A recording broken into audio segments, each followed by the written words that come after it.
Buenos días, estimados colegas. Por favor, me avisan si me están escuchando correctamente. Sí, Lisa, Bueno, primeramente, sin ánimos de debatir, pero es bueno aclarar. He visto en el WhatsApp muchos comentarios y yo creo que pues somos ya personas mayores y hay que asumir responsabilidades, ¿no? El tema de no asistir al taller de esta mañana, pues no fue tanto mi culpa, ¿no? Fue mala información que se dieron porque ayer en el grupo mismo dijeron horarios nuevos, ¿verdad? Y tomaron en cuenta a las 11, a las 2 y a las 4. Porque a las 8 el día de ayer intentamos entrar y no se podía. Por lo tanto, es netamente responsable de emprender, me parece, y no me parece correcto que andemos echando pues responsabilidad a otras personas, ¿no? En todo caso, vamos a tratar de cumplir en la medida de las posibilidades, pero eso molesta muchas veces, ¿no? Y yo estoy cumpliendo un trabajo, evidentemente, pero no por eso va a ser ese tipo de atribuciones de irresponsabilidad. En todo caso, vamos a continuar. Agradezco mucho por su participación. Hemos quedado el día de ayer en el capítulo 4 de lo que sería la última, el último capítulo de la primera parte de ese texto, que luego está dividido netamente entre temas de primaria, que he estado viendo ayer. No sé si son muy relevantes para tomarlo en cuenta, pero como está en el texto, les repito, hay que leerlo, pues no queda otra, no sabemos qué va a entrar en el examen y sabemos que el ministerio muchas veces hacen preguntas que no tienen nada que ver con secundaria ni con otra área. Así hay que estar preparados para todos, ¿ya? Entonces, colegas, empezamos. Nuevamente, muchas gracias. Soy el profesor Ciprián Farfán y agradecido por su presencia, ¿ya?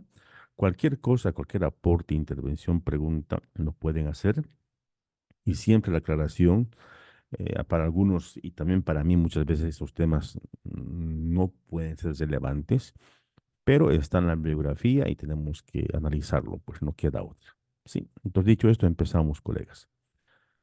Vamos a estar en el último capítulo hablando de los recursos para el estudio de las matemáticas, ¿no? Algunas sugerencias que dan, pero siempre más dirigidos a lo que es primaria.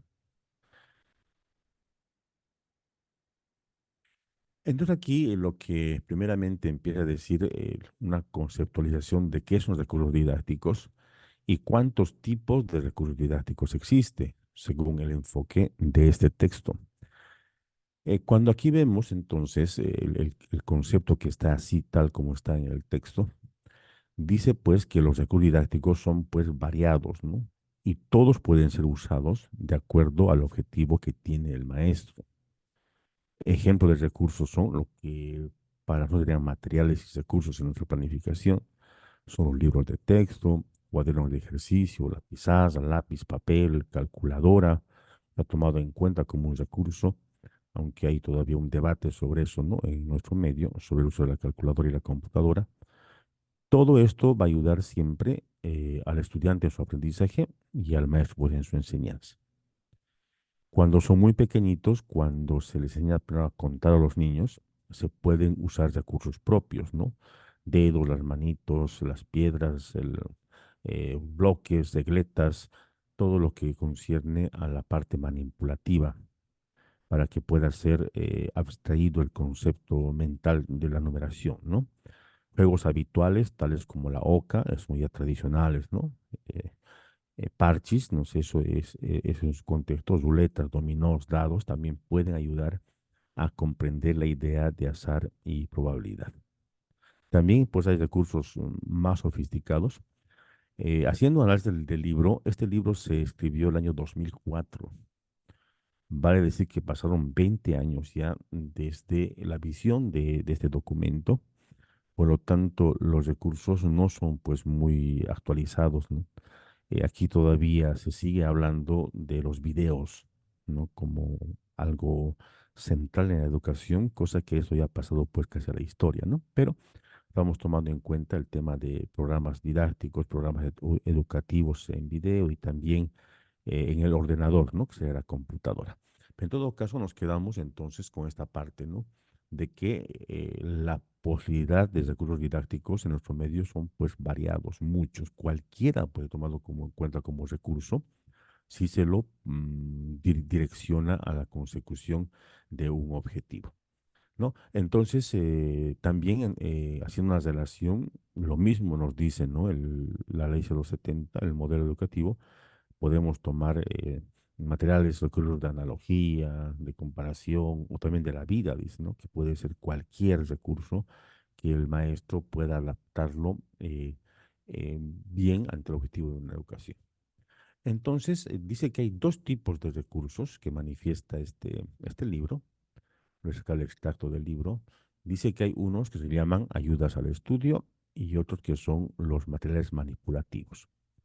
Los primeros, ayudas al estudio, son recursos que asumen parte de la función del profesor, vale decir, que están directamente eh, hechos para nosotros, ¿no? Para que nos pueda ayudar en temas de explicación, de complementación, etcétera. Estos aquí ayudan a organizar contenidos, a presentar problemas, ejercicios o conceptos. Por ejemplo, dice la prueba de autoevaluación, dice que es un recurso de ayudas al estudio. Los tutoriales que hacemos en el ordenador muchas veces. Aquí también están los libros de texto que usamos nosotros, los libros de ejercicios que tal vez hemos diseñado. Todo lo que concierne a que nos ayude en nuestra función de maestros se llaman ayudas al estudio. Ahora, los otros, que son materiales manipulativos, son los que apoyan y potencian el razonamiento matemático. Pueden ser objetos físicos tomados del entorno, piedritas, regletas, lo que sea, o también palabras específicas, vocabularios técnicos, gráficos, sistemas de signos. Todo dice que puede funcionar como medio de expresión, exploración y cálculo en el trabajo matemático. Se van a llamar materiales manipulativos. Como estamos viendo aquí, mucho va a influir la creatividad y sobre todo la visión que tiene el maestro de poder contextualizar no solamente la matemática, sino poder usar objetos del contexto para hacer matemáticas, que sería también un principio fundamental para que se anexe, ¿no?, la matemática a la comunidad. Entonces vamos a ver primeramente el primer categoría de recursos que son ayudas al estudio de las matemáticas.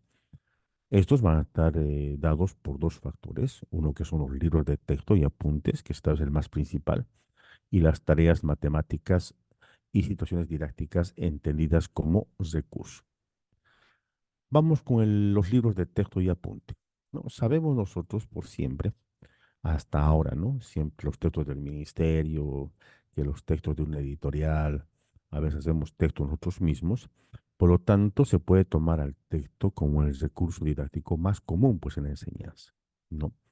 Pero no porque sea común se va a dejar de darle la atención requerida con todo lo que hemos leído, ¿no? El tema de selección de contenidos. Es importante tener un criterio, los maestros hay que tener un criterio.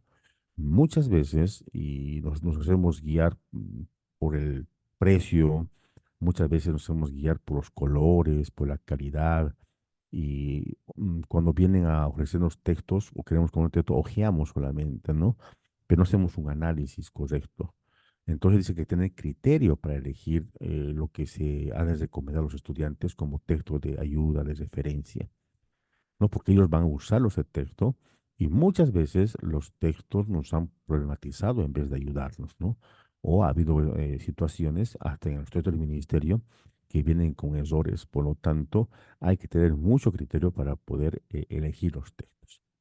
Entonces, cuando ellos tengan que resolver un problema o tengan que investigar un concepto, el maestro tiene que tener la seguridad, ¿no?, del concepto que vimos anteriormente, que dice que cumple parte de nuestra función. Por lo tanto, tendríamos que tener seguridad de que ese texto sí le va a enseñar, le va a sugerir procesos como lo estaremos haciendo nosotros en el plan de maestro. Entonces, muy importante ese factor, ¿no? Ahora, aquí te vuelvo a repetir todo lo que hay que hacer. Primeramente, para ser críticos, lo primero que es que hay que seleccionar y secuenciar las partes que se van a enseñar. Si el texto bien es de referencia y de ayuda, no, pues, no va a determinar inclusive la secuencia de contenidos Si en el texto dice tema uno tanto, tema 2 tanto, no por ser texto y usted lo está usando, lo va a usar en ese sentido. Usted tiene que seleccionar las secuencias, inclusive tal vez complementar. Tiene que acabarse la idea de que el maestro y el libro es dueño de la verdad, pues, ¿no? Eso lo hemos visto en Provocó en muchas situaciones. Por lo tanto, hay que seleccionar, secuenciar las partes que se van a enseñar. No, no es todo de ella, ¿no? Hay que ver nuestro contexto, hay que ver nuestra situación con los estudiantes, conocimientos previos, etcétera. Entonces hay que adaptarlos para hacerlos más comprensibles. No podemos nosotros usar un texto para poder complicar al estudiante. También hay que buscar ejemplos, problemas y situaciones que interesen a los niños. Eso es fundamental, ¿no? Eso es parte de todo el texto prácticamente, que hay que partir de la relación del estudiante con la matemática, pero sobre la base de ideas, de postulados, de conocimientos previos, de problemáticas que el niño tiene, porque el fin último de la matemática, según este texto, es que la matemática sea útil en la vida real, ¿no? Y que no sea solamente un tema de hacer ejercicios en un pedazo de papel. Entonces, en este sentido, dice, quizás, dice, mire, en estas citas hay también una advertencia, ¿no? Hay, antes de este párrafo, hay varios definiciones de varios autores que tratan de dar el concepto de qué es un libro, qué función tiene, etcétera. Y aquí sobre esto dice, hay una advertencia velada, dice, el profesor debe ser cuidadoso, y no solamente cuidadoso en seleccionar, también cuidadoso en hacer un uso crítico de los libros del texto. Porque por ser libro, no todos son valiosos, ¿no? Antes tenía el pensamiento de que el libro pues era el dueño de la verdad, ¿no? Por ser el libro era escrito por alguien sabio, por alguien preparado. Pero ahora hemos visto que por el internet y por todo, ya cualquiera pues puede hacer un libro con inteligencia artificial, dependiendo del tipo de adoctrinamiento que existe. Por lo tanto, más allá de que la presentación sea agradable, ¿no? Que sea muy colorido, con muchos dibujitos, con muchas estrategias, con muchas actividades, o que los ejercicios y problemas sean muy interesantes, ¿no? Que no vemos eso en el álgebra, no vemos eso en otro libro. Dice que lo más importante es aquí muy reiterativo, hay que cuidar que el contenido sea adecuado primeramente. ¿Adecuado a qué? A la edad, al desarrollo de los niños, al contexto, a lo que usted ya haya logrado en años pasados, ¿no? Con los previos. Y lo más importante, que el significado que se presente, ¿no? De las matemáticas esté carente de sesgos. No puede haber procesos simplificados, no puede haber problemas que se suponen que el niño sabe. Eso es sesgar la matemática, ¿no? Por lo tanto, usted tiene que ver, tiene que analizar el contenido de manera que el texto sea pues útil para el estudiante y no sea motivo de mayor problematización. En la segunda categoría, que es los materiales o los recursos didácticos, en este de ayudas al maestro o al estudio de la matemática, están las tareas matemáticas y situaciones didácticas entendidas como recurso.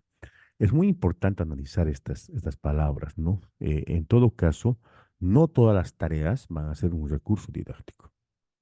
Por lo tanto, aquí ponen claro tareas matemáticas y situaciones didácticas entendidas como recurso. Entonces, aquí va a ser nuevamente la visión del maestro. Recordemos que este tipo de recurso es una manera de reemplazar alguna función del maestro por el tiempo, por la distancia, pero entonces tiene que ser muy bien elaborada, porque una tarea, si se lo da solamente 1000 ejercicios o 100 ejercicios para que repita y no hay un objetivo, no va a ser un recurso, pues, ¿no? Va a ser un medio, tal vez para mecanizar, un medio para tenerlos ahí quietitos, cualquier cosa, pero no va a ser un recurso. Un recurso tiene que ayudar. Dice clarito, pues ayudas al estudio. No tiene que hacer odiar las matemáticas, no tiene que hacer es repetir tantas cosas sin objetivo y por lo tanto es muy importante tener esta palabra, ¿no? Entonces, en forma general, dice, podemos decir que las tareas que se proponen en la clase o también para la casa, que están muchas veces, cosa que ahora está prohibido, ¿no? Todo se debe hacer en clases, son un recurso didáctico que puede controlar el profesor. Si usted da tareas que no puede controlar, inclusive ni usted va a revisar los 100 ejercicios que ha dado, por lo tanto ya no son un recurso, ¿no? Es lo que ha pasado en la pandemia, ¿no? Los trabajos se nos han salido de control. Muchas tareas, y que hacíamos muchos de nosotros en la pandemia, solamente ver quién entregó. Por lo tanto, ya no es un recurso. Entonces, la palabra clave es si la tarea es controlada por el profesor, va a ser revisada, le va a servir para tener información de la capacidad o los obstáculos que tiene el estudiante, es un recurso. Si no, no. Estas tareas entonces toman diversas formas en los libros de texto. Algunos textos tienen actividades secuenciadas, otros solamente proponen el problema, pero los ejercicios, los problemas deben ser la parte importante que a nosotros nos debe interesar. Una práctica común, dice este autor, que en los libros de texto es mostrar algunos ejemplos, ¿no? Antes o después de haberlo definido, y estudian sus propiedades y luego los ejercicios. ¿No? Eso es lo común. Y luego, en el otro lado, hay ejercicios parecidos a ese, y tomando en cuenta que lo puedan resolver. Entonces, en esto también hay que tener mucho cuidado, ¿no? El tema de si es importante que el concepto o si es importante que el ejercicio que está usted dando como tarea le va a iniciar un contenido o un concepto matemático, o si la tarea va a ser para poder consolidar un concepto ya aprendido. En los dos casos es siempre la intención del maestro. No podemos dar tarea por tarea. Cuidado que le demos tarea, luego nos demos cuenta que eso todavía no lo había explicado muy bien. Entonces, no solamente seguir el texto, ¿no? A ciegas, analizar. Aquí muy importante, recuerde que este tipo de recursos es una parte de reemplazo de su trabajo docente. Por lo tanto, tiene que ser lo mejor escogido. Ahora aquí, cuando hablamos de las tareas, hay un término que ya habíamos hablado ayer, les dije que vamos a hablar mucho más adelante, que son las variables didácticas, ¿no? Cuando hablamos de variables didácticas, como dice, variables, pues, ¿no? Va a depender, va a estar en función de algo, o de ese algo va a depender de una situación. Por lo tanto, cuando damos tareas, cuando damos tareas didácticas, sí o sí van a haber variables de diferente tipo. Y hay que tener también consideración de esas partes. Entonces, sobre esto, ¿qué se dice? Los investigadores interesados, ¿no? Los que investigan el tema pedagógico, qué interacción hay entre el estudiante y la tarea, cómo es su ánimo, qué problemas presenta, etcétera. Entonces han tomado en cuenta que también hay que analizar qué tipo de tareas damos, tomar en cuenta las características de los estudiantes que tenemos, también hay que tomar en cuenta qué tipo de evaluación se va a dar a partir de esta tarea y sobre todo la enseñanza recibida que hemos dado nosotros o ha tomado en cuenta también los textos. Entonces, ¿para qué hace ese análisis? Este investigador, que debemos ser nosotros también, va a servir para qué? Para que veamos cuáles de esos factores, de esas variables, está influyendo en el éxito del estudiante o, por el contrario, en el fracaso del estudiante en la adquisición de conocimientos matemáticos, ¿no? Entonces, las tareas no solamente es darlas por darlas, hay que ver muchas variables que pueden hacernos entender si una tarea es adecuada para determinado momento o para determinado estudiante. Entre las variables que habla este autor están tres: las variables del problema, las variables del sujeto y la situación de resolución. Cuando hablamos variables del problema, este autor se está refiriendo a que en un mismo problema, una tarea, en un mismo ejercicio simple como le damos nosotros, va a variar si hay cosas que cambiamos en el enunciado. No, basta que coloquemos una pregunta y calcule esto más, ya puede variar la dificultad. Ese problema que ya está escrito tal vez en el libro, si usted ha avanzado hasta cierto lugar del contenido de matemáticas y en el problema no se dio cuenta usted que adjuntó un inciso más de que averigüe tanto y usted no lo llevó eso, ya va a dificultar. Y cuando el estudiante ante un problema se encuentra con datos que no conoce, lo que va a hacer es rechazar inmediatamente o se va a desmotivar inmediatamente, ¿no? Entonces, eso hay que tener cuidado. Hay que entender que una simple palabrita, un simple pedido, una simple consigna puede variar la dificultad de un problema. También otra dificultad es en la variabilidad del sujeto, ¿no? Hemos hablado mucho de esto y también está enmarcado pues en lo que es la educativa. No solamente interesa el tema de la escuela, ¿no? También interesa el tema del estudiante, de su familia, de su condición socioeconómica, etcétera.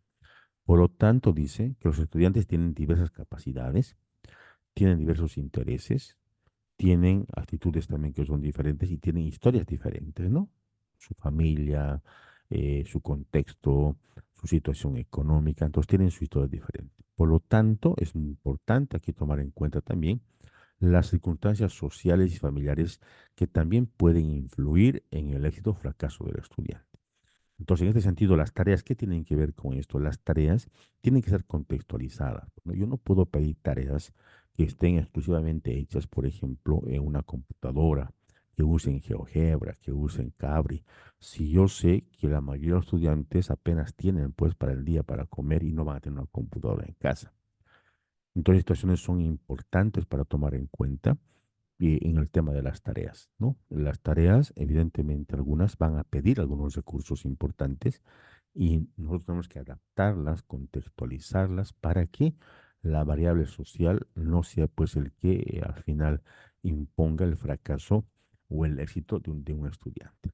También está la situación de resolución de los problemas que damos, de las tareas que damos. Son herramientas disponibles que tenemos, una calculadora, o también a veces nos equivocamos, ¿no? Esta tarea que está en grupo es muy fácil y tal vez solamente acaso desorden, o si damos individual, y hemos visto que la tarea es mucho más complicada, digamos, darla en grupo. Por lo tanto, antes de la tarea siempre se análisis de estas variables. Estas variables pueden determinar el éxito de la tarea que se está dando como recurso. No, al si dan tarea porque tengan nota o porque cumplan es otra cosa, ¿no?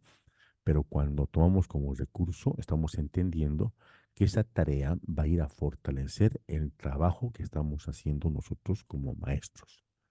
¿Por qué? Porque hemos dicho en el concepto que los recursos reemplazan en cierta manera la función que hace el maestro, por lo tanto deberían ser las que más atención deberíamos dar en este sentido, ¿no? Vamos con, con el segundo tipo de recursos, que es el material manipulativo, ¿no? En este tipo de recursos, lo importante es entender que constituyen los instrumentos semióticos del trabajo matemático. Cuando hablamos de semiótica, estamos hablando de la importancia de darle imagen, objetividad a un código de matemáticas. ¿Vale? Así que necesitamos algo para que se represente el concepto en la mente del estudiante. Entonces, dice que puede ser profesional o escolar. En este caso, nosotros escolar. Entonces, nos referimos a ellos con el nombre genérico de manipulativos. Y se distinguen dos tipos de manipulativos, los tangibles y los gráficos textuales y verbales, ¿no? Los que se pueden manejar, se pueden manipular tangiblemente tocando, y los otros que se pueden solamente ver o también se puede leer o también se pueden hablar, ¿no? Entonces hay dos tipos de manipulativos, ¿ya? Tangibles y los gráficos textuales verbales. En el campo de los tangibles, ¿qué características va a tener? Primero, van a poner como son manipulables, va a poner en juego la percepción táctil de la persona, pues, ¿no? El tocar, el voltear la figura, tal vez analizar realmente el número de vértices, el número de lados, o poder hacer subidas numéricas con diferentes factores, pero va a ser la parte táctil que va a tener conexión con el razonamiento que está haciendo el estudiante. También dice que desempeñan funciones simbólicas, ¿no? Evidentemente, ¿no? Si yo le digo al estudiante, esta piedra vale para vos 10 unidades, entonces 3 piedras, ¿cuántos son? Va a decir 30. Entonces está dando la simbología que requiere entender el estudiante. Por lo tanto, cumple sí o sí una función pues simbólica. En estos materiales están las regletas, los ábacos, las piedritas, objetos, balanzas, compás, todo lo que donde pueda manipular y pueda generar simbología y aprendizaje de matemáticas son los tangibles, ¿no? En esta parte de los manipulativos gráficos textuales verbales, aquí sí o sí, pues como indican sus nombres, textuales, verbales, gráficos, sí o sí va a participar la percepción visual auditiva. ¿no? Aquí están los gráficos, los símbolos, las tablas, etcétera. Esto sirve como medio de expresión. Ya es muy importante tomar en cuenta, sirve como medio de expresión. Mientras los tangibles son como medio de manipulación, de representación simbólica, ¿no? Aquí estos, los textuales verbales y los gráficos sirven como medio de expresión de las técnicas y conceptos matemáticos. Entonces tratan de representarlo, tratan de comprobarlo, tratan de hacerlo simbólico, ¿no? Mientras que en intangible es al revés, ¿no? A partir del material hacen el símbolo, mientras que aquí del símbolo hacen el material. Entonces son instrumentos de trabajo matemático. Lo que más resalta en estos tipos de materiales, les dije que este libro está escrito en el 2004, por lo tanto recién estaba empezándose, ¿no? De manera mm, fuerte a usar la tecnología en el campo educativo. Entonces, este señor, el autor hace referencia a las hojas de cálculo de Excel, ¿no? Que está tomando en cuenta la importancia tal vez de insertar desde primaria la hoja de Excel, ¿no? ¿Por qué dice él? Cuentas gráficas que obtenidos en Excel constituyen un sistema diferente de representación, ¿no? El sistema de barras o el de la torta que conocemos va a determinar diferentes conceptos matemáticos. No, por ejemplo, el gráfico de sectores o la torta que conocemos va a dar una mayor idea o relación de los porcentajes, proporciones que los datos representan de un total, no frecuencia relativa, fracción, como parte del todo, etcétera. Mientras que el gráfico va a visualizar otro tipo de conceptos, ¿no? Frecuencia absoluta, el tipo de, para comparar en la escala numérica quién es más grande, quién es más pequeño, quién tiene más, quién tiene menos. Por lo tanto, también esto se considera como un recurso importante, donde lo más tal vez relevante es que los datos van a salir al momento, ¿no? No van a esperar la comprobación de un ente externo, sino que la computadora misma le va a determinar si hay una mala posición de fórmulas o al mismo momento de ver las gráficas van a cobrar que algunos datos no tienen coherencia, por lo tanto, toma muy en cuenta también el tema del uso de computadoras o de programas computacionales para poder obtener aprendizaje matemático. Luego de esto, dice algunos caracteres fundamentales de estos y dice que el material manipulativo puede ser un puente, ¿no? Entre la realidad y los objetos matemáticos. Vale decir que desde el principio se ha determinado, ¿no? Se ha tratado de hacer entender que la matemática sí o sí está ligada a la sociedad, a la realidad, ¿no? Hemos visto que la matemática en otros tiempos surgió de la necesidad de arreglar problemas que se estaban presentando con la base de la historia.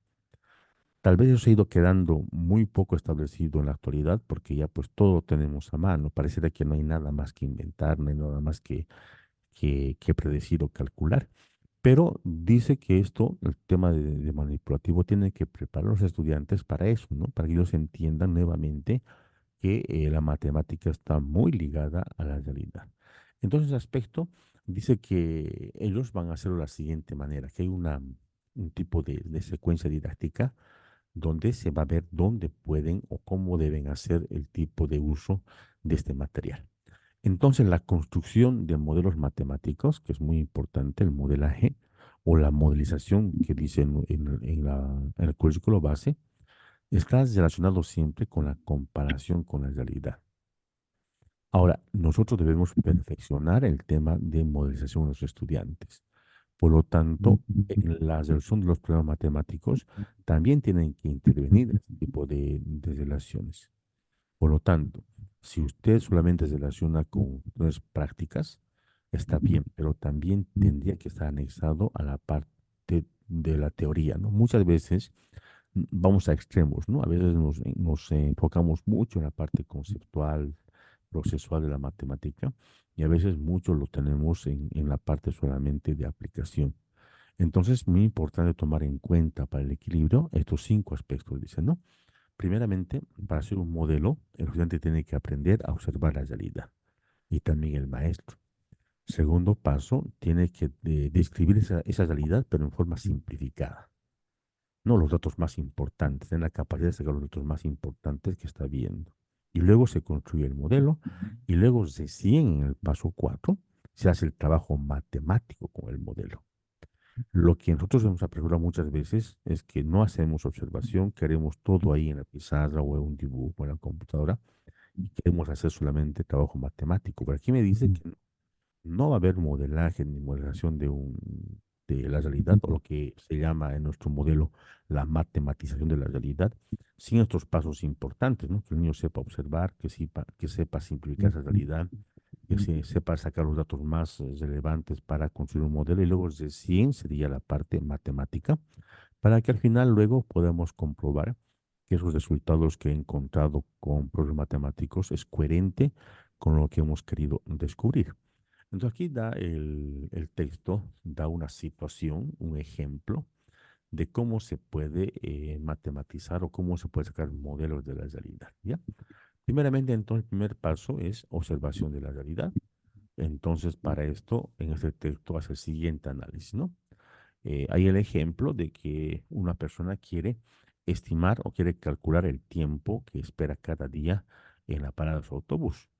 Entonces, en este paso uno de observación, este investigador dice, observaré durante algunos días el tiempo que espero para diferenciar si es o no constante, ¿no? Primer factor, si es constante o no es constante. Luego va a observar si tarda mucho, hay mucha variación entre día a día para que se pueda predecir ese tiempo de espera, ¿no? Tal vez hoy día espero 10 minutos, ayer espero solamente 2 minutos, el día ya no espero nada, llegó puntual, por lo tanto ahí también están considerando los factores que va a determinar esas variables que pueden cambiar el problema, ¿no? Ahora, dice que algunos días no esperó mucho, a un día esperó mucho más, por lo tanto tiene diferentes resultados. Ahora, no se sabe con seguridad qué va a ocurrir el día de mañana porque hay mucha varianza de los tiempos, no se puede predecir. Entonces, lo que él dice, no sé con seguridad el tiempo que debo esperar en la parada a que aparezca el autobús. Entonces hay una problemática ahí, ¿no? No hay una forma de poder predecir así intuitivamente el tiempo de espera. Entonces hay observación de la realidad y a partir de la observación está encontrando una problemática. Ahora, el segundo paso, entonces, a partir de esa observación, está la descripción simplificada de la realidad. Vale decir que va a escoger qué factores son más importantes para poder analizarlos, para luego construir un modelo matemático.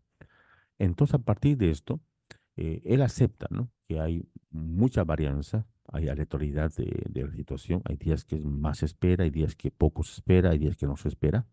Entonces, en este paso 2 de simplificar la realidad, entonces permite pasar de lo que he observado, de la realidad observada, dice, a la construcción del modelo. Es el término intermedio y el más importante tal vez para que pues el modelaje. Lo que nosotros hemos evitado por mucho tiempo en matemáticas es estas situaciones reales. Cuando decimos contextualicen el código de matemáticas, lo que hemos hecho solamente es adecuar, ¿no? Si están pesetas a bolivianos y colocar cosas conocidas. No, lo que nos decían, tal vez en términos teóricos, es que se haga esto, ¿no? Que se saque problemas de la realidad, que se saque problemas. Si en su texto está, calcule la altura de un edificio, calcule la altura de un árbol, ¿por qué esa secuencia de problema, ese problema estructurado, por qué no lo podría hacer el estudiante desde estos pasos de observación, de que él mismo pueda saber qué es lo que necesita saber, qué es lo que quiere encontrar? Es lo que estamos obviando y es lo que dice el libro, ¿no? Tenemos que empezar ya a modelizar, tenemos que empezar a hacer práctica con la realidad. No solamente de cambiar de contexto, si dice España, colocarlo Bolivia, no, sino esto. ¿Qué pasa si usted ve en el texto un libro de calcular la altura del edificio y usted le pone a los chicos ese problema? ¿Cómo podemos medir la altura de nuestra escuelita? Y ellos ir a observar cómo pueden hacer, medir. Eso es prácticamente poner la matemática al servicio de la comunidad de una problemática, ¿no? Entonces, este término intermedio, el observador, este investigador, va a ser lo más importante, ¿no? Va a sacar los valores más relevantes para que esos aspectos sean estudiados y luego decidir qué elegimos, ¿no? ¿Qué hacemos? ¿Qué esperamos o cambiamos de lugar? ¿Medimos así o medimos de allá para allá? Por lo tanto, también importante el tiempo, ¿no? Tomar en cuenta cuánto va a durar esa observación, si es muy diferente de día a día, tomar en cuenta el sol, tal vez para el edificio, etcétera. Pero en nuestro caso, está tomando en cuenta todos los parámetros para poder simplificar todo lo que ha observado, todas las hipótesis que ha hecho el observador para el autobús, lo va a simplificar y va a tomar los aspectos más importantes. Entonces, cuando hace este proceso, recién hay la construcción de un modelo. Y el modelo va a ser determinado por qué. Entonces, cuando empieza a construir el modelo, se precisan ya, ¿no? Se identifican, se focalizan ya las decisiones importantes. Entonces dice él, aceptamos que el tiempo de llegada del próximo autobús es independiente del que acaba de llegar, o sea que no depende del que está llegando después, que es autobús que llegue antes o después. Trataremos los tiempos con una variable continua, constante. ¿Cuáles son otras variables, además del tiempo de espera? Tal vez es importante conocer que no solamente es el tiempo, tal vez el tema de la gasolina, tal vez hay un bloqueo. Hay que tomar todas las variables posibles para que llegue a mi modelo matemático. Luego de esto, de los tres pasos que obviamos, recién empieza el trabajo matemático con el modelo. Eso es lo que ha hecho el texto, ¿no? Muchas veces es que el modelo, toda la observación lo ha hecho el autor, ¿no? Calcular la altura de un edificio, si el sol está con un ángulo de elevación de tanto, calcular si dos botes están. Entonces, la observación y la problemática lo ha encontrado un autor en un escritorio, pero no lo hemos hecho nosotros. Por lo tanto, si este proceso, el modelo matemático va a ser el siguiente, ¿no? Se construye el modelo matemático, ¿no? Aceptamos los tiempos que esperan. Si tomamos un promedio de todos los días, hay una variación de 10 a 30 minutos, y en realidad son matemáticas ahí, y cualquier tiempo más que eso es improbable, ¿no? Porque hemos investigado, hemos observado casi un mes y nunca el autobús se atrasó más de 30 minutos. Entonces ya hay un tipo de promedio que se puede aceptar como válido. Y con esto ya puedo hacer muchas más cálculos matemáticos, muchas más fórmulas por día, desglosarlo y se obtiene de 100 resultados matemáticos. Luego de esto se va a comprobar, siempre se comprueba, ¿no? Lo que también hacemos en matemáticas. Damos el problema y llegamos al resultado. Si no llega, mal; si llega, bien. Esto dice que hay que interpretarlo. Y también es difícil interpretarlo, pues no, porque si no hemos sacado de la realidad un problema, solamente de un texto, ¿dónde vamos a ir a comprobar? No vamos a ir al tema de dos ríos o el tema del río, cuánto su distancia, si no tenemos nada de eso en nuestro contexto. Entonces, la parte de interpretación de estos resultados es la parte más importante, dice, mire. Hay que comparar lo que hemos concluido, pero ya con el comportamiento real. Si yo he sacado una formulita, si yo he sacado un tema de análisis que yo pueda predecir con cuántos minutos se va a trazar mañana o pasado mañana, yo tengo que comprobarlo con el comportamiento real de lo que he analizado.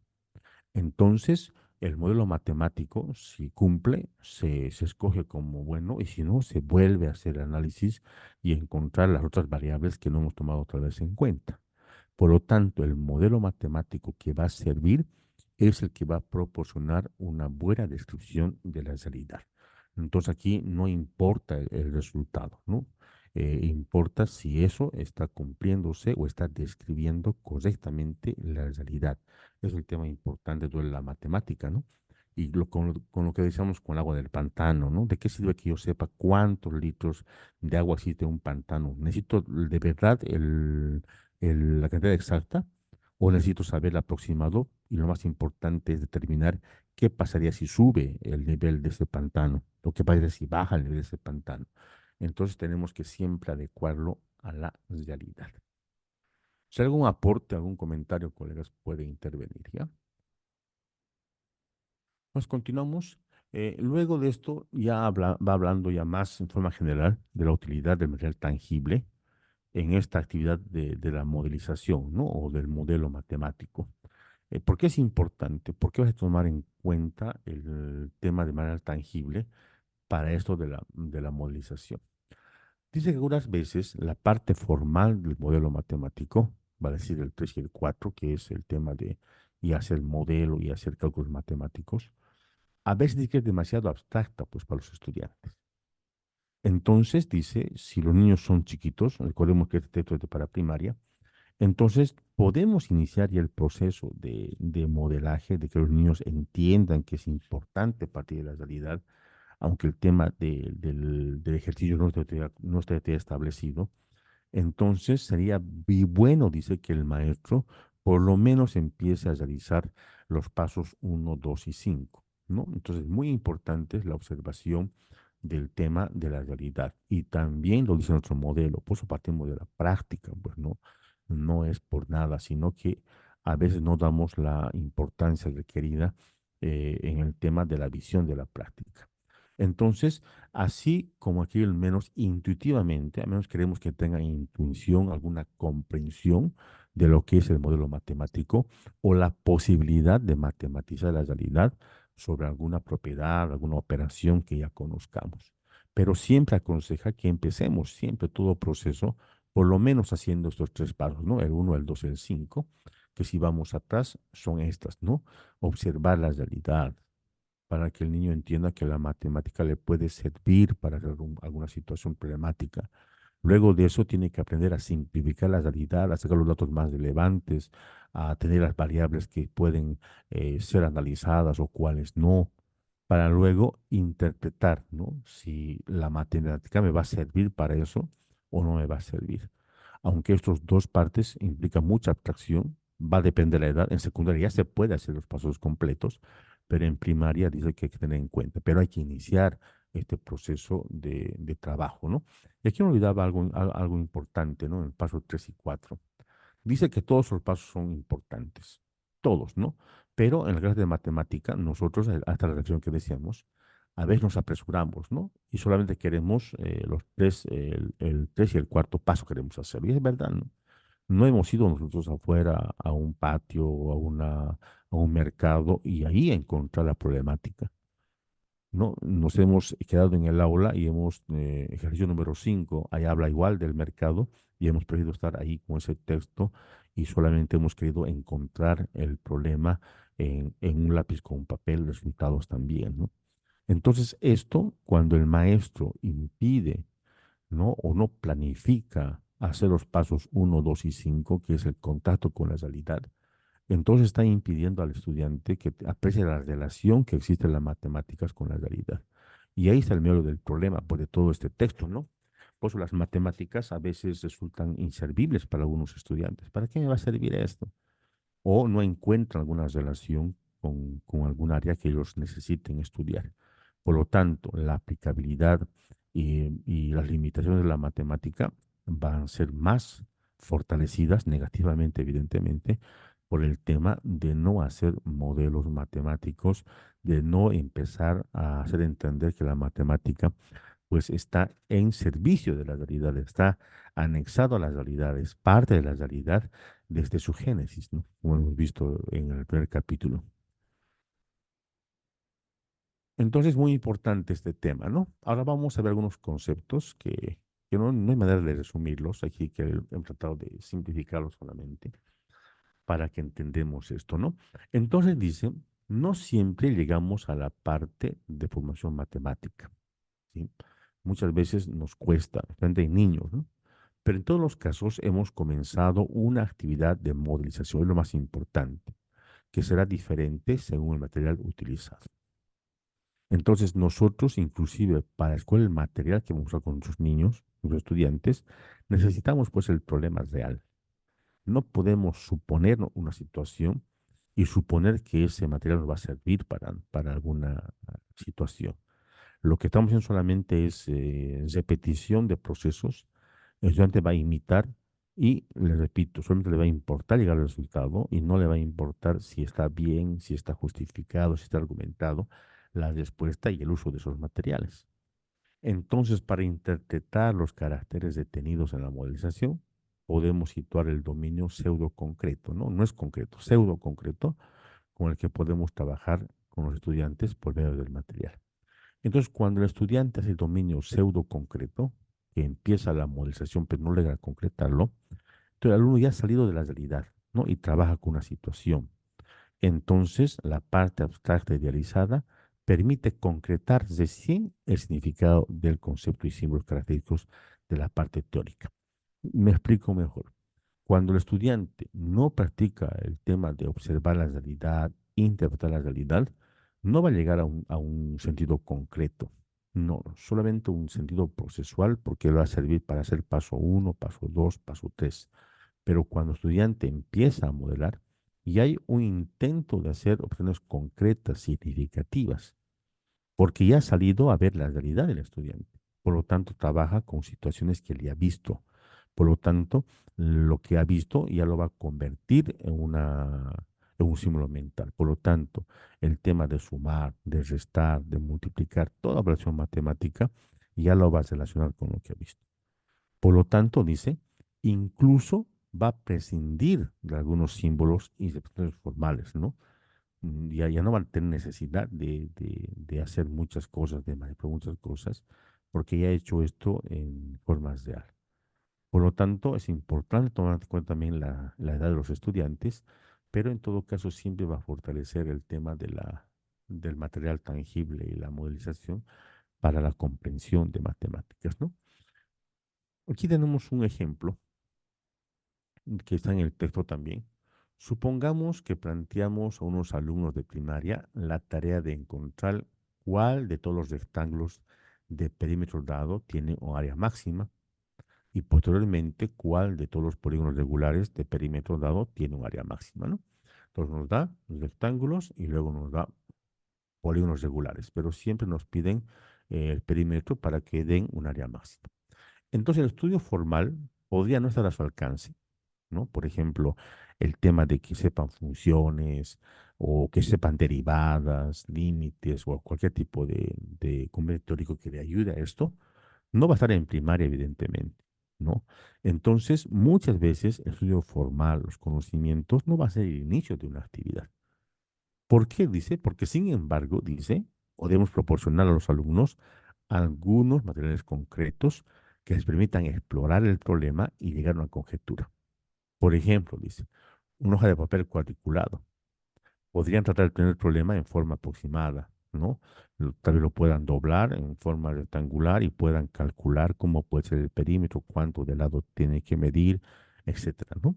Un geoplano, ¿no? Que ahí vayan armando las figuras, puede ser con cintas no elásticas o puede ser con reglas para medir, calculadora, o también si, bueno, en primaria no he visto, ¿no? Que usen hasta la gráfica, pero puede ser dice, una forma también de poder calcular todo esto.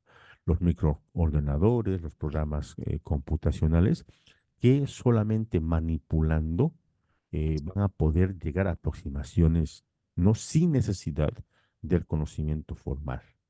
Entonces, muy importante esta parte de manipulación, ¿no? Que el estudiante también aprenda manipulando. Y la manipulación es parte, pues, de la realidad. Cuando el niño va doblando la hoja, va formando el rectángulo, la computadora va alando las líneas, está, pues, haciendo uso del material, pero en forma real. Por lo tanto, ese conocimiento pseudo concreto al final le va a llevar, pues, a un conocimiento formal, o al menos le va a llevar a entender el tipo de situación que requiere para encontrar la solución de ese problema. Y es una reflexión para nosotros, ¿no? Siempre nosotros hemos tratado de empezar del conocimiento del estudiante, ¿no? Del conocimiento formal. Si ya sabe funciones, este tipo de problemas. Si ya sabe autorización, este tipo de problemas. Y aquí nos dice, no, hay que tratar siempre de, inclusive sin tener un estudio formal, hay que poder problematizar, pero y hacerlo con materiales manipulables para que esto sea mucho más significativo para el estudiante. En definitiva, dice, en definitiva, como resumen que da el autor al final de esta parte del texto, dice, el trabajo con material es muy importante, dice, mire, en las primeras etapas de la educación matemática. Las metáforas de manipular y ver los objetos matemáticos, ¿no? Manipular y ver, sentir, son esenciales para la comprensión matemática. Pero acá es muy importante, ¿no? Dice, son muy importantes en las primeras etapas. Pero vemos también colegas que a veces exageramos, ¿no? Todo queremos ser con material, todo hacemos con proyectora, todo queremos hacer con GeoGebra, todo queremos hacer con actividad, siempre un equilibrio en todo. Ahí está pues lo que siempre repite en el texto, ¿no? El criterio del docente, el mantener el equilibrio en el uso de ese tipo de materiales. Luego aquí ya va al tema de recursos tecnológicos, pero que no está muy actualizado porque les decía, ¿no? Que este libro ha sido escrito en el 2004, por lo tanto, habla de cosas tal vez que ya no existen inclusive, ¿no? Entonces aquí, recursos tecnológicos. Aquí toma en cuenta el recurso tecnológico como muy útil. La tecnología, pero dice en todo caso como reflexión, no debe ser un sustituto, pues, ¿no? De las intuiciones y comprensiones básicas. Vale decir que si un maestro quiere enseñar matemáticas con algún programa, con algún tipo de gráfico que se hace en las computadoras, tendría que siempre partir de la esencia de que el estudiante construya y no hacerlo pues automático, ¿no? Porque en GeoGebra, si usted coloca comandos de hacer un cuerpo geométrico, lo va a armar inclusive, ¿no? Por pasos.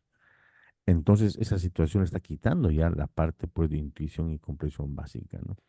Entonces, el recurso tecnológico debe ir dirigido, dice, debe ser siempre como cualquier recurso, debe ir dirigido a que estimule, a que favorezca la intuición, ¿no? La predicción, la comprensión más sólida y no hacer entender que un ordenador va a hacer todo el trabajo por él y él tiene que estar ahí sin pensar nada y solamente esperar que aparezca el resultado. Y eso es lo que a veces cometemos errores con la parte tecnológica, ¿Qué ¿no? te, tu pie te has dicho? Pero Entonces, los cámbiate de recursos una vez. tecnológicos Pero se cámbiate de deben una vez. usar de manera amplia y responsable con el fin de enriquecer el Lávate las aprendizaje manos, vamos, Dani, 10 horas. matemático de los estudiantes. Hay micrófonos abiertos, coleguitas, hay micrófonos abiertos, por favor. Entonces, repetimos, ya los recursos tecnológicos se deben usar de manera amplia, pero también responsable y siempre dirigido a enriquecer el aprendizaje matemático de los estudiantes, no para poder simplificarlo, no para poder sustituirlo, sino para enriquecer el aprendizaje matemático. Entonces, ahí nuevamente el criterio del docente, ¿no? Está inmerso para poder escoger qué tipo de situaciones va a encontrar. Aquí hay un extracto del texto que también nos dice que por qué hay que ser críticos en el tema de escoger el recurso tecnológico. No por ser tecnológico va a dar todas las respuestas, ¿no? Y ese fue el error que se cometió, ¿no? A veces hemos pensado que con la plataforma en tiempo de pandemias ya estaba todo arreglado, pero no se entendió la dificultad del acceso, no se comprendió la variable de la dificultad que no todos tienen internet, por lo tanto ha sido muy complicado ese tiempo, ¿no? Entonces, por eso mismo dice que no por ser tecnológico no va a tener dificultades en el aprendizaje. Por ejemplo, ahí él menciona tres dificultades, ¿no? El primero es que te de dificultades de aprendizaje del software o calculadora, lo que pasa con la plataforma, ¿no? Muchos no hemos podido ingresar, no hemos podido usarlo al 100% porque tuvimos dificultad en el uso de esa plataforma. De lo mismo aquí, el estudiante puede tener dificultad en usar su computadora o su calculadora. Ahora sí, entonces para eso, primeramente el docente tenía que garantizar que el estudiante sepa manejar la calculadora, sepa manejar el programa informático para luego recién dar la tarea o el tema de complemento educativo. Entonces, si no hacemos eso, ¿qué va a pasar? En vez de ayudarnos, va a perjudicarnos porque va a haber pérdida de tiempo, va a haber que vamos a tener que enseñar otra vez o recién el tema de la calculadora, que el botoncito aquí. Por lo tanto, dice que siempre se va a recomendar usar recursos fácilmente manipulables. No por ser tecnológico tiene que ser siempre complicado. No siempre hay que usar el programa de moda. Hay que usar, bajo nuestro criterio, el recurso fácilmente manipulable. Si yo quiero, por ejemplo, construir solamente o graficar o dibujar figuras geométricas, ¿para qué me voy a usar GeoGebra o Cabri? Mm, por ahí solamente es importante, necesario usar Paint, que es el de Windows, ¿no? Si quiero solamente dibujar figuras y de alguna manera establecer relaciones entre ellas. Entonces va a ser muy importante el criterio, ¿no?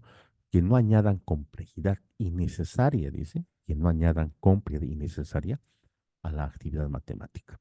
Y de eso va a depender del maestro, ¿no? También otra dificultad que presenta es en aceptar datos de la calculadora o ordenador, ¿no? A veces o al revés también es, ¿no? A veces los estudiantes secundarios especialmente, a modo de anécdota, a veces están tan presionados por la evaluación o es su último examen, están a punto de aplazarse, que hasta 2 más 2 hacen en la calculadora, ¿no? Porque desconfían de ellos mismos. O al revés, cuando sacan la calculadora, dudan de la calculadora porque ellos no lo han hecho, no están seguros que eso no sea correcto. Y entonces está una dificultad, ¿no? Los estudiantes se resisten a tomar resultados aleatorios, ¿no? De la computadora. ¿Por qué cambia tanto? ¿Por qué cuántos decimales? A mí me salió tal resultado, a mí me salió notación científica, por lo tanto, también esto va a dificultar el tema de tiempo, de análisis, en el tema de uso de calculadoras, ¿no? Y también en la parte estimativa, pues, lo que decíamos, ¿no? En estadística, ¿no? El uso de las decimales, el redondeo, que pueda tal vez dificultar o hacer variar el resultado o la intención del problema. Por lo tanto, es muy importante en todos los puntos que hemos visto que el maestro escoja el recurso adecuado, que no sea tan complejo y sobre todo siempre con la visión de pensar que si ese recurso le va a ayudar al estudiante o le va a perjudicar. Y también a nosotros, ¿no? Si nos va a ayudar en el proceso de enseñanza o va a retrasar el proceso de la matemática. A veces queremos enseñar un simple contenido matemático y al final terminamos enseñando cómo se usa el programa, cómo se usa la calculadora. Entonces tenemos que siempre antelar procesos, planificar primeramente la enseñanza del uso de recursos tecnológicos para luego recién poder aplicarlos, ¿no? Y aquí, lo que dice aquí en el punto uno, ¿no? Debemos ser conscientes que no deben añadir complejidad innecesaria a la actividad matemática. Entonces, entre estos recursos tecnológicos, como les digo, no está muy actualizado. Aquí habla de videos todavía, del correo electrónico, etcétera, pero ya lo podemos ver como está en el texto, tal vez no puede ingresar. Calculadoras, entonces, tal vez es el medio más común, ¿no? En los colegios especialmente y lo que veo en algunos países también en educación primaria. Ahora, esto es la visión del maestro, ¿no? Yo, ¿para qué voy a matarme enseñando logaritmos, cómo se saca el sen, el coseno? Si hay un aparato que con un botón ya está listo el ejercicio, mejor ese tiempo lo emplearé para otras cosas. Es lo que aquí dice, ¿no? Estos recursos han reducido muchas horas dedicadas al cálculo. Entonces permite dedicar más tiempo a tareas interpretativas y también, mire, eliminando temas, como les decía, ¿no? ¿Para qué ya esto ya lo quitaré si eso ya en la cálculo lo pueden hacer? ¿No? Como el cálculo de logaritmos, por ejemplo. Antes, si ustedes recuerdan, no sé si son tan viejos como yo, pero antes en el colegio no había calculadora y ¿cómo se encontraban logaritmos? Con un librito, pues, ¿no? Que teníamos un chiquitito, puro números y era encontrar ahí los grados y luego encontrar el logaritmo, el antilogaritmo, pero hay. Pero ahora con botón y ya está. Entonces, ¿es necesario ese tema ya ahora? La pregunta sería entonces para debate, ¿no? Pero aquí lo que dice, no. Si tengo calculadora, eso tiene que permitirme eliminar temas y poder anexar otras o profundizar otras situaciones, porque ya tengo como recurso la calculadora. Otro recurso importante es que son los ordenadores, ¿no? O las computadoras que conocemos con ese nombre nosotros que tal vez dicen, miren, pueden apoyar la investigación de los propios estudiantes, es evidente, pueden, ahora sobre todo, ¿no? Entran a Google Académico, a Khan, pueden entrar a diferentes sitios y ya hacen su propia investigación, ¿no? Incluso las aplicaciones que resuelven ejercicios de matemáticas. Pero en el tema neto productivo, entonces pueden tomar el ordenador como fuente de información sobre geometría, estadística, todo, pues, ¿no? Entonces dice que importante, cuando proporcionamos herramientas tecnológicas, ¿no? Cuando el maestro decide adaptar a su clase herramientas tecnológicas, los estudiantes pueden centrarse en la toma de decisiones, la reflexión, razonamiento y la resolución de problemas. Vale decir que estos 4 puntos tienen que ser garantizados por el docente. Si el docente da una aplicación solamente para resolver problemas, o digan, ¿para qué van a hacer esto? Váyanse a GeoGebra y van a poder construir cualquier cosa. Entonces no estamos ya tomando en cuenta la toma de decisión de la reflexión. Tendría que ser el recurso como ayuda para simplificar en el modo positivo el problema del estudiante como medio de apoyo, pero no como medio totalitario que haga el ejercicio. Por lo tanto, decisiones tienen que estar siempre centradas en el estudiante, ¿no? Y para que tome decisiones puede estar ahí el recurso para que le ayude a tomar decisiones, pero no que el ejercicio esté todo hecho y que el problema ya no tenga que hacer el estudiante, solamente que copiarlo. Reflexión, si los métodos están siendo usados correctamente y por supuesto lo que siempre hemos querido, ¿no? Razonamiento y que el estudiante sepa resolver problemas. Entre los recursos tecnológicos de las computadoras que ofrece, lenguajes de programación, que es muy importante, la verdad. Yo les animo a que ustedes vayan tomando en cuenta esto. Antes, mire, esto es muy antiguo, este lenguaje Lobo, ya creo que ya no existe en Internet, pero tome en cuenta, ¿no? Ahora, en matemáticas, por ejemplo, podemos usar el lenguaje de Sketch, que es muy, muy bueno, les recomiendo, que también les va a servir para el tema de programación a un nivel mucho más básico que el Arduino, ¿no? A los que están implementando ya robótica, sus clases, etcétera, el Arduino, pues no es muy aconsejable también, que es un medio donde ellos tal vez no hace programación porque ya hay memorias de programación ya realizadas, pero lo importante es que el niño decida, ¿no? Reflexione qué tipo de programa le va a servir para hacer cierto tipo de movimiento con sus robots, etcétera. Pero sin olvidar el tema, ¿no? Entonces hay muchos lenguajes de programación que puede ser usado en educación. El software didáctico, pues no, por siempre, desde Encarta en esos tiempos hasta este Phaeton, que también ya creo que desapareció, era pues un medio importante para explorar datos de álgebra, ¿no? Aquí estaba la parte de manipulación dinámica, ¿no? Y algunos programas de bloque donde se puede hacer factorización geométrica, etcétera. Entonces permite traer gráficos, puntos, basas, hacer funciones. Otro programa que mencioné es el CLIC, que nunca lo conocí, pero dice que era fundamentalmente para diseñar paquetes educativos para educación primaria. De estos hay muchos ahora, ¿no? Hay muchos para que usted pueda utilizarlo. Luego está también el software de uso general, que es la parte que lo tenemos ya en la computadora, Excel. Habla de Lotus, mire, es muy antiguo, ¿no? Excel, que son aplicadas también diferentes experiencias de clase, ¿no? Esto también hay que tomarlo en cuenta como un factor importante. En esta parte del uso del Excel, aquí da consejos. El Excel es una herramienta muy poderosa, colegas. También sería bueno que lo tomen en cuenta, ¿no? ¿Por qué es importante? Dice, ¿por qué destaca el uso del Excel en el tema de recursos tecnológicos? Porque uno, el Excel permite calcular numéricamente, pero también lo puede graficar. Entonces dice, es un formato semialgebraico, porque también se utiliza fórmulas, ¿no? Si usted coloca ahí en la celda que sume la celda A1 con la celda 2, se lo va a hacer, pero ahí implica fórmulas.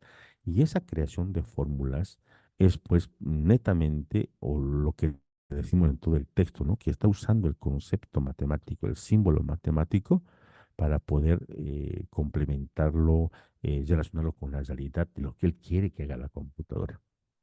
Como punto 2, también marca la importancia de la interacción del alumno con una hoja de cálculo. Por lo tanto, le obliga a ser preciso y metódico. No es como una hoja de papel que se equivoca, la hoja no le va a decir estás equivocado. Mientras que en Excel le va a decir, no, está mal su fórmula, o va a salir mensajes de una serie de datos, pero le va a obligar, ¿no? A que si va a querer sumar la celda A2 con la celda A4, tiene que tomar en cuenta el signo más en el medio, el uso de paréntesis, el uso de algún tipo de elemento para que puedan tener o el signo igual antes de la fórmula. Por lo tanto, le va a obligar a ser preciso y metódico. También la hoja de cálculo produce una variación en tiempo real, ¿no? Si usted hace una tablita con gráfica, usted va cambiando los datos y el gráfico va cambiando automáticamente también de forma. Por lo tanto, esa respuesta inmediata de la hoja de cálculo le va a permitir hacer también conjeturas, predicciones, sacar hipótesis, modelos matemáticos, encontrar las variables adecuadas, etcétera, ¿no? Y finalmente dice que la hoja de cálculo asume la relación de cálculos matemáticos, es evidente, con la fórmula lo hace todo matemático, y también puede ser de ayuda para el estudiante, ¿no? Que como la calculadora le puede ayudar a simplificar algunos elementos que y ya los toma como necesarios y le va a ayudar a dedicar sus esfuerzos a otros objetivos, dice el texto, ¿no? Entonces, tomando en cuenta que el recurso, no nos equivoquemos, no va a simplificar, no va a poder sustituir, sino que si bien los conocimientos ya no son necesarios, pues porque recordemos que también en el capítulo 1 dijimos que la matemática pues está en constante evolución. Por lo tanto, esa evolución va a permitir desechar algunos contenidos y poder mejorar otros contenidos de acuerdo a lo que se tiene. También habla de los micromundos. Ese término ya no se usa mucho, ¿no? En Internet. Ahora serían los blogs que llamamos, pero aquí llamamos ya micromundos, donde cuando entrábamos a un micromundo, ahí había pues varios programas, ¿no? Que servían para estudiar diferentes áreas, como la Encarta, por ejemplo, era un micromundo, ¿no? Donde usted iba ahí y podía encontrar información específica de algún área de conocimiento. También está aquí el Cabri, que ya no lo usan mucho, pero ha sido muy, muy interesante su uso en el tema de dibujo técnico, en el tema de geometría, porque se podía construir diferentes figuritas y en modo muy, muy llamativo, ¿no? Los tutoriales, que han estado muy de moda en el tema de la pandemia, y hasta ahora, ¿no? Hay tutoriales de todo, ¿no? De cómo coser, de cómo tejer. Bueno, los tutoriales son esos programas, ¿no? Que han sido desarrollados por estudiantes, también por maestros, y que sirven, mucho de sirven para que haya una educación formativa, ¿no? Y también para la evaluación, ¿no? Si un estudiante ve un tutorial antes de su examen, también puede servir para retroalimentación y reforzamiento. Y qué mejor si el tutorial lo haría el maestro y lo pueda colocar en la red para que el estudiante también, ya sustituyendo al texto, que era de referencia, lo pueda tomar en cuenta ya la parte virtual como referencia para complementar conocimientos. Y los paquetes profesionales, ¿no? Que, bueno, son estos mucho más complicados, que se usa generalmente ya en una universidad o en secundaria. Por ejemplo, el SPS es un paquete ya imprescindible para tesis, ¿no? Ya no se acepta, por ejemplo, tesis o estudios investigativos si no está comprobado las estadísticas, el tema de estudio estadístico, si no está comprobado por este programa del SPS, ¿no? Hasta la universidad está como requisito que las estadísticas ya no estén hechos en Excel, sino que estén hechos en SPS. O también matemática, que también usa muchos tipos de complementos mucho más desarrollados, que tal vez lo pueda ver usted con su tiempo libre, ¿no? Ahora, en el tema del Internet, ¿no? Está separando, ojo, computadora con Internet está separándolo. En Internet, eh, aquí está hablando, ¿no? Que es un medio importante que puede potenciar el aprendizaje y sobre todo es importante porque cada día se está actualizando. Por lo tanto, si lo enfocamos al campo educativo, puede ser un gran recurso, ¿no? Si lo enfocamos al campo educativo, ¿no? Ahora, aquí plantea el uso del correo electrónico. Bueno, ya no mucho ahora, ¿no?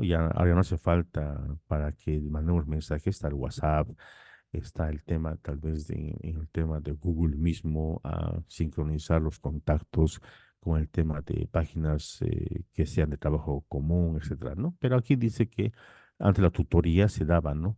Por el tema de correo, se podía mandar PDFs, fotos a partir del correo. También está en la lista de distribución o discusión, que para nosotros ahora sería el tema de abrir filas, ¿no? En mensajes. Antes, aquí si usted mismo coloca aquí en el Zoom un mensaje, le va a contestar inmediatamente a otra persona, puede haber un diálogo o en WhatsApp. Pero antes dice que esto se utilizaba en otros tipos de parámetros, ¿no? Cuando no había toda esta cantidad de aplicaciones que hay. Entonces, un mismo mensaje se podía mandar a varios estudiantes, también se podía responder al mismo tiempo, podía haber un debate virtual. Eso es lo que ellos llamaban lista de distribución o discusión. Las sociedades, ahora no se llaman sociedades, se llaman comunidades ahora, ¿no?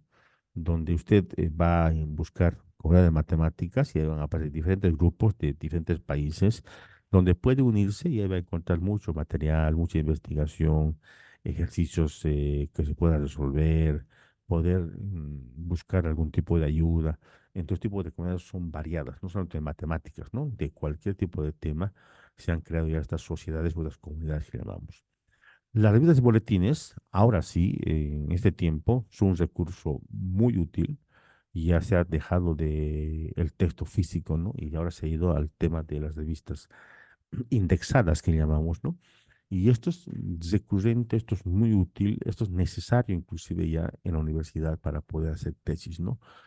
El tema de bibliografía ya no va a encontrarlo en modo físico. Los estudiantes también, ¿no? Secundaria y también primaria debe ser ya un inicio para que entiendan que la bibliografía en Internet es mucho más accesible en costos, en el tema de transporte, en el tema de espacio. Es importante tomar, ¿no? Y conocer algunos sitios también como docentes, ¿no? Si buscamos cualquier texto en Google solamente, va a ser mucho más difícil de encontrarlo, pero si usted entra a Google Académico, ahí ya va a estar focalizado al tema educativo, ¿no? También el sitio de Cielo, el tipo de encuesta que pueden dar o encontrar también muchas revistas, boletines que son muy útiles, muy informativos, ¿no? El software, evidentemente, podemos descargarlo de internet en forma gratuita. Por ejemplo, lo que estoy usando ahora para hacer este tipo de presentación es Genially. Por lo tanto, es un software que me lo da el internet, ¿no? Hay otros de pago, otros gratuitos, evidentemente, pero también lo puede descargar para hacer un trabajo fuera de línea. Otros recursos didácticos, dice, que pueden ser cualquier tipo de elemento pero que sirvan para ayudar en el aprender de matemáticas, ¿no? En los ebooks o textos interactivos, los blogs, los bloggers, hay también juegos, hay quizzes, tantas cosas que se puede usar para el tema educativo. Finalmente están los videos, aunque ya desapareció, ¿no? Tal vez el tema de tutorial ha sido pues absorbido, ¿no? A este con de videos, pero no sé si hay todavía maestros que ven videito en su clase con un DVD y un proyector, pero es válido, ¿no? Si bien el video permite tratar los contenidos de una manera muy diferente a como lo hace el libro del texto, puede resultar una actividad muy pasiva, dice Portians, ¿no? Si va a estar solamente viendo y no haciendo, también puede tener, dice, sus contraindicaciones. Entre las contraindicaciones que dice, hay que tener cuidado, pues si yo quiero llevar un video a mi clase, antes de llevarlo al aula, hay que determinar qué parte se va a usar, por qué y para qué. No puedo yo ver todo el video de 2 horas, no toda mi clase, si solamente la parte importante era en el tema matemático, ¿no? No estamos hablando de forma de entretenimiento. Solamente es una pequeña parte, por lo tanto hay que aprender a cortar videos, llevar lo que necesitamos solamente, como para motivar o introducir o complementar el aprendizaje. Por lo tanto, dice que no hay que caer en la tentación de querer proyectar todo el video en una sola sesión, ¿no? Hay que entender también por neuroeducación, por diferentes estudios, que el tema de atención de los estudiantes y de los niños, de los jóvenes es variado, pues, ¿no? No podemos tener los chicos sentados más de media hora sin hacer nada. Eso va a ser en vano, ¿no? Eso no va, por mucho que esté ahí quietito y con los abiertos, no va a aprender nada. Y lo más importante, no hay que pensar nunca que la tecnología o el video pueda sustituir una clase. Entonces hay que siempre buscar la parte que nos va a servir, que va a aprovechar el estudiante para su conocimiento. También dice que hay que tener actividades que permitan a los estudiantes estar atentos, ¿no? En el tema de la plataforma, en Moodle, en otras situaciones se puede, ¿no? Anexar preguntas en internos del video. O solamente usted planifica una serie de preguntas, puede pausar el video y hacer una retroalimentación o una pequeña evaluación. Pero siempre hay actividades para que el niño esté atento. Si nosotros colocamos el video de 1 hora y apagamos las luces, no, pues ya se va a dormir, no va a poder hacer que la actividad sea productiva. Por lo tanto, las actividades para que estén atentos antes, durante y después de ver el video. Y aquí dice, ¿no? Aunque a modo de anécdota, no apagar las luces, ¿no? Es una invitación al sueño, sino una invitación a otras cosas, ¿no? Hay que siempre mantener entonces la estructura, el diseño de cualquier material en sentido de poder fortalecer el proceso de aprendizaje. ¿Sí? Ya que llegando al final, hay una reflexión, dice, sobre el formalismo y empirismo. Y aquí toma en cuenta también el juego, ¿no? El juego, aunque no está tal catalogado como un recurso tangible o tal vez en tema de tareas o tecnológico, el juego pues es esencial, ¿no? Es algo que es intrínseco al ser humano. El niño, desde que nacemos, tenemos siempre esa iniciativa de jugar con cualquier cosa, ¿no? De imaginar, de crear situaciones en base a objetos que están en el medio ambiente. Entonces el juego, dice, los juegos de conocimientos, dice, hay dos tipos de juegos para matemáticas, uno que es de conocimiento y otro de estrategia, lo divide este autor. Los juegos de conocimiento, entonces, son esos que ponen en funcionamiento un contenido matemático. Pues no. Si yo, por ejemplo, quiero jugar el juego de llegar al 100, eh, no sé si han jugado alguna vez eso, es muy interesante. El tomar cartitas de tal manera que lleguemos exactamente a 100. El que pasa 101 pierde, el que llega a menos de 100 también pierde. Entonces ahí se toma en cuenta que el niño sepa sumar adecuadamente, que sepa restar, que sepa multiplicar para simplificar sumas. Por lo tanto, este tipo de conocimiento, este tipo de juegos van a activar conocimientos adquiridos. Hay otros juegos que son los juegos de estrategia, en lo que hay que encontrar pues la estrategia, ¿no? Planificación para poder ganar el juego. ¿Qué pasa si esto hacemos así, no hacemos esto así? Evidentemente va a ser uso de matemáticas, pero más en el tema estratégico, ¿no?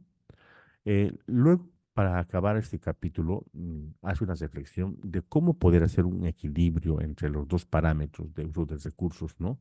Evitar el formalismo, que es la parte de clases, ¿no? O el empirismo también, ¿no? Dice que en general el empleo de instrumentos semióticos en la enseñanza que sirvan para hacer objetivo a las áreas de matemáticas pueden caer, dice, en dos posiciones extremas. Uno el formalismo y otro el empirismo. El formalismo se refiere al uso exclusivo y prematuro de símbolos formales, ¿vale? Es decir, que no me importa el conjunto previo, no me importa la edad del niño, no me importa el desarrollo. En el currículo dice que este año debo hacer la multiplicación, por lo tanto, multiplicación. ¿No? Incluyo las estructuras de matemáticas, los procesos y desde temprano no me importa nada más. Me importa solamente que el niño sepa matemáticas, que sepa sumar, multiplicar, dividir, aunque no sepa qué es el proceso en sí. Entonces, por la consiguiente, pierde por parte del estudiante del significado, ¿no? Entonces, al estudiante no le interesa ya, no le empieza a encontrar el hilo de la matemática. Por lo tanto, aquí hay un problema importante, pues no se pierde, dice, por parte del estudiante el significado fenomenológico de la actividad matemática, para qué le va a servir en su vida. Por lo tanto, la conexión que debería haber con la situación,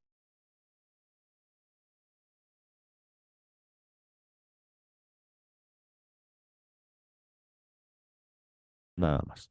Y eso es, de forma general, tal vez el sentido de la matemática en las escuelas de Bolivia, pues, ¿no? También el empirismo, dice, este es el uso abusivo también ahora de materias tangibles, ¿no? A veces decimos, no, mejor jugaré nomás y hacemos todo material, proyectores, que aquí, que geoplanos allá, que el GeoGebra, que el Cabri. Inclusive dice, cuando la edad y la comprensión del estudiante ya no necesita. Hemos visto que el material, pues, es un tema de poder insertar, de poder ayudar a comprender algo. Y dice claramente, ¿no? Que se debe dar en los inicios, en los primeros pasos de la matemática. Pero a veces lo hacemos, cuando son grandes, hacemos todo. Si el niño no necesita o el joven no necesita ya un material para comprender algo, entonces ya no es necesario. Entonces, con eso se pierde el sentido discursivo de la matemática, ¿no? Y ya no hay la conexión, esta vez de la actividad, con la abstracción que debe haber. Mientras que aquí la abstracción no tiene relación con la realidad. Aquí la realidad no tiene relación con la abstracción. Por lo tanto, tiene que haber un equilibrio en esos dos factores para que no caigamos en el extremo de estos, ¿no? Para eso dice entonces, para superar ambos sesgos se requiere implementar una dialéctica compleja, evidentemente, entre tipos de símbolos y materiales que vamos a utilizar. Entonces, para esto dice, el maestro debe investigar, debe dilucidar, debe descubrir qué materiales usar, cuándo, cómo, con quién, así como las conexiones, dice, que se puede establecer entre los materiales y manipulativos y también entre los otros que hemos aprendido, que son orales, gráficos y textuales. Entonces, todo, aquí en resumen, todo va a depender del criterio del maestro, en dónde debe implementar, cómo debe implementar. En otras palabras, nos dice que no debemos seguir, pues, como ciegos el currículo, el libro tal como está, los problemas que están estipulados. Mucho va a depender de la parte del contexto, el tipo de estudiantes que tenga, de las variables didácticas que hemos visto, los problemas que se presentan en la comunidad, para que yo pueda entender que la realidad, la necesidad del estudiante va a determinar qué tipo de material voy a usar, y no al revés. No yo pensar solo qué material usarlo y el estudiante que se acomode.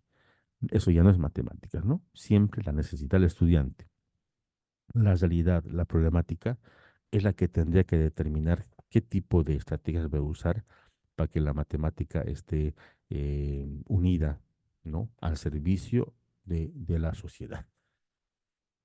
Bueno, colegas, aquí acaba la parte número 1 de lo que es el tema de esta primera parte de este libro, ¿no? Y espero que haya sido comprendido de alguna manera. No sé si tienen algo más, un aporte, algo que decir, ¿no? Nada, un complemento tal vez, preguntas. Bueno, creo que no, ¿no? Bueno, entonces nuevamente, muy agradecido. Dice Katia, ¿tiene alguna pregunta? Ah, pero muchas gracias. Licen, Nuevamente, una sí, pregunta, perdón. dígame, Lice Eh, Benito, dígame. Estas diapositivas que ha compartido nos las van a enviar, ¿no? O nos las van a poner en la plataforma, ¿no? ¿O cuál es El video correcto? creo que lo van a subir, ¿no? Les repito, he sido invitado solamente, creo que el video lo suben no conozco también la plataforma, nunca entré a la plataforma, pero no conozco su estructura, pero Ah, entiendo ya. que lo van a subir el video y ahí va a estar Ujú. todo el material. Creo que hay otras diapositivas realizadas ya por la academia sobre otros libros, ¿no? Ah, En ya. todo Las diapositivas caso, no, entonces, ¿no? estas que tengo no, pero a ver si Ah, ya. les puedo compartir el enlace atrás para que lo puedan ustedes ver alguna vez, ¿no? Sí. Entonces, ese sería el Gracias. tema. ¿Ya? Nuevamente, la explicación de la mañana de esta